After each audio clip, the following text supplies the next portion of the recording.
আসসালামু আলাইকুম বন্ধুরা। আশা করি তোমরা সকলে ভালো আছো। আমি তোমাদের মধ্যে একটি নতুন ঘোষণা নিয়ে চলে এসেছি। তোমাদের এইচএসসি পুনরীক্ষণের ফল প্রকাশ হবে। দেখো কিন্তু দ্য ডেইলি নিউজে আসছে। এইচএসসির পুনরীক্ষণ ফল বৃহস্পতিবার দুপুরে দেখবেন যেভাবে। তোমাদের 14 নভেম্বর দেখো, ফল আগামী 14 নভেম্বর বৃহস্পতিবার দুপুরে প্রকাশিত হবে।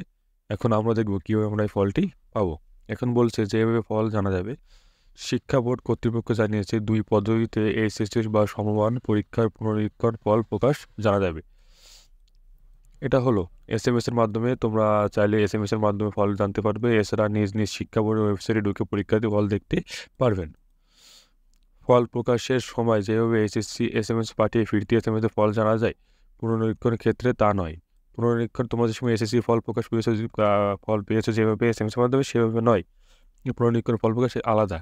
এক্ষেত্রে প্রার্থীর ফল পুনরীক্ষণ আবেদন করার সময় যে মোবাইল নম্বর দিয়েছিল, তোমরা পুনরীক্ষণ ফল আবেদন করার সময় তোমাদের যে মোবাইল নম্বর দিয়েছিলে, তোমরা যেটাতে টাকা দিয়েছো সেটা না, তোমরা যে মোবাইল নম্বর দিয়েছিলে সেটা, সেই নম্বরে বোর্ড থেকে এসএমএস পাঠিয়ে ফল জানিয়ে দেবে। তাই ফলাফলের জন্য এসএমএস পাঠানোর প্রয়োজন নেই। তোমরা অনেকে ভাবতে পারো যে আমরা রেজাল্ট যেভাবে দেখেছিলাম সেইভাবে আমাদের এসএমএস পাঠাতে হবে, তারপর আমাদের রেজাল্ট দেবে।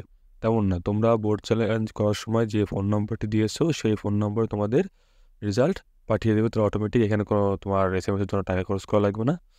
তো এছাড়া শিক্ষার্থীরা অনলাইনে নিজ নিজ শিক্ষা বোর্ড অফিসিয়াল ওয়েবসাইট থেকে জানতে পারবে।